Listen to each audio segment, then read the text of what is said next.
What's good, YouTube? It's Aaron here at the House of Champions, and who do we have today? Aidan Clarke. All right, and what happened this past weekend? I got top 16 at the ARG Invitational. All right, using what deck? ABC Metalfoes. All right, you want to give us a rundown on the deck a little bit? Sure. So, first you play 12 of the normal Metalfoes. I think that's pretty standard. I think everybody plays that. I actually only played 2 Bismuth. Okay. Bismuth is not good to draw in multiples, so I didn't want to play 3 of these. So it was 2 of these and then 2 painful decisions that you'll see later. So this is pretty standard, I think, except for most people play 3 Bismuth. Yeah. But because we play the ABCs, we need a little more space. Fair enough. Next, we played 3 Bumbuku. I wasn't originally playing 3 Bumbuku. I was actually playing 2 for a long time. Oh, wow. I actually added the 3rd fairly recently in the Kieran. These are really powerful. I actually side these out sometimes. Okay, just to make room for the normal summons. Yeah. Again, the pendulum mechanic's really powerful because you have infinite normal summons essentially. Yeah. So I cut all the gadgets and stuff because I didn't like the enabler cards. Okay. 2 eccentrics. This is just because it helps you going second. I actually side these out almost every time, but these and the combination are good going first, kind of, but they give you a fighting chance going second. Yeah. And then the cards I added right before the event to Maxi, just my theory was that you already win going first, so you want to play a few cards to just help you go second that won't hurt the consistency. Next we have some ABC monsters. All right, so 2 of everything. 2 of each of the ABCs. I see everyone running 3, but the way you brick the most with these cards is you draw too many letters. Yeah. So the letters themselves aren't what's good. It's the union hangers and the terraformings. Mm-hmm. I have as much chance to draw the union hangers and terraformings as every other ABC deck. Yeah. So I don't actually give up anything in the terms of consistency. And I don't really want to draw these. I did a couple times, but they weren't so bad. Yeah. I actually lost top 16 because I drew 4 letters. Double C, B, and an A with a union hanger. Yeah, not much you can do about that. And then Metalfoes spells and traps. I played 1 counter, 1 combination, 1 fast fusion, and 1 regular fusion. These are the only traps I played, and I would actually side this out against everything. Okay, it's going second. Yeah. And then even going first, a lot of times I'd side this out. Okay. I think that 3 is enough. I know a lot of people were talking about, oh my god, he was running 3 when they were talking about some other deck that was there. But because you can just keep cycling this, you're fine. Yeah. And then also with Mithrilium, and then this card is amazing. Like I used to play 2 of it.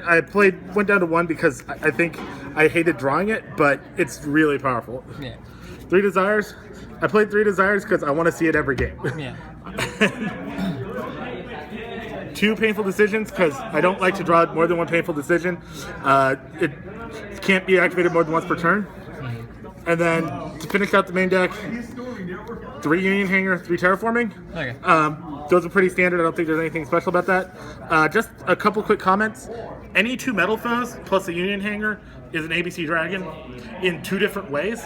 Yeah. So depending on the rest of your hand, you can either fuse and use one of them from hand, or use the 2 Metalfoes of Scales to destroy B and then C, and then some of the last letter from hand. So depending on the situation, it came up twice where I did it, where I just summoned a letter when they had a set Dupe Frog.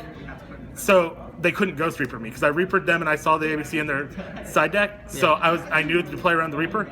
In back-to-back matches, they ended up setting Reapers against me because I never tagged out and I summoned it through just 1 square. Yeah.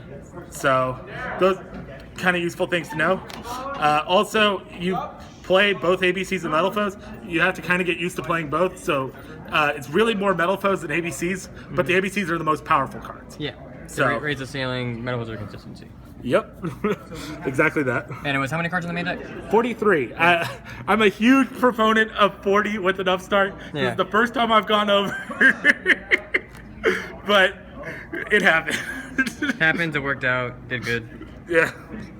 I guess we'll go to the extra deck. The extra deck's really tight. Yeah. So one Adamante. This is really important because you fuse with the letters from your hand to get them out of hand. So you absolutely have to play it. I never needed a second one, but 2 Mithrilium. I make the Mithriliums a lot because, again, there are some games I just play Metalfoes because I haven't seen any ABC cards. And then 2 Alcahest. I actually summoned Alcahest a lot because I don't play any traps. These the Kieran and the ABC Dragon are my traps. Yeah. So I needed to be able to get to these. And I didn't play Orichalc. Yeah. Everyone really likes Orichalc, and he's a great card, but with this deck, you don't have the same difficulty getting over big monsters because you have ABC Dragon. Yeah. So you almost never want to summon an Orichalc because you almost always want to go and throw them instead, or Alchemist. And then to finish out the fusions, 3 ABC Dragons. Alright. So then for the Exceeds, 1 Breaksword. You play a lot of level 3s, you need to have something to clear things. Yeah. Although this is actually the card I cited out when I brought Toad in. Okay.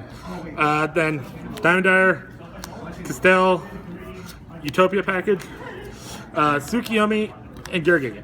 A lot of people are surprised about these two because I'm only playing the 6 letters that can make these. But anytime you open AC or double A or double C, you can turn Gigan into an ABC Dragon because you can blow your Gigan up after searching for the last letter. An infusion with it? Or? Yeah. Okay. And then this one comes up all the time because I forgot to say this. If you open a Union Hanger plus 2 letters, if you go through Tsukiyomi, you make double ABC.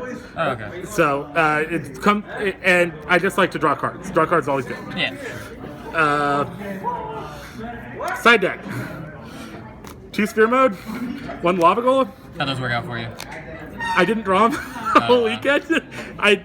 I used this one in the 1K against Aaron, who's making the video, but other than that, I never drew into any of these. I feel special. They were really good in theory, and I'm sure they would have worked out if I drew them. Yeah. But they didn't. I never saw them. 3 Twin Twisters. I only side these for anti-spells and against Paleozoics. Okay.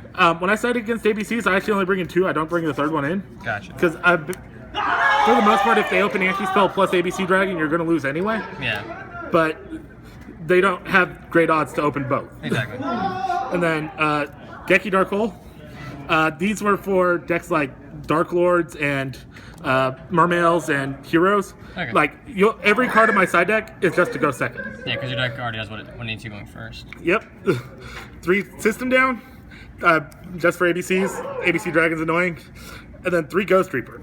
And 1 more Ghost Reaper target. Totally awesome. Gotcha. I actually wasn't originally planning to use this against Paleozoics, but the first guy I played against, I wasn't sure if he was playing Mermails or Paleozoics because he dropped his hand when he scooped and a Ronin totem flipped up. Yeah. So I was like, oh, I don't know what it is, so I'll just side for both. And this turned out to be amazing. It let me see that he sided ABC. And there was twice I'd Ghost Reapered and then saw the ABC in his extra deck, was able to play around it the rest of the game. Yeah. So I think that these are amazing. Yeah, for sure. So, notable rounds. I lost to Corey Roca. He got 9th, I believe. Yeah. I don't know how to beat Dark Lords. Like, I don't know. He opened, like, Totem Bird, Vanity's Fiend, and another rank 8, 2 out of the 3 games. Nice. And then, I mean, I activated Pot of Desires and he let it go through. And I kept thinking if I could just find a raw Sphere Mode, but I didn't. Yeah. It happens. And then in top 16, my opponent drew the Soul Charge, Vanity's Emptiness. And game 1, I opened the 4 letters in Union Hanger. Gotcha. So Super unfortunate way to go out, but it happens. Shoutouts to House of Champions. I went and played with them, and Billy helped me build this deck. I actually ended up talking to Frazier. He's the one who told me to play the Gear Gigant. Okay. And Joe for helping me play test. Darian, he's right here. People I Ethereal bounce with. Aaron McInnes behind the camera. Thanks, everybody. all right, congrats on the top, and we'll see you at the next event, man. Certainly.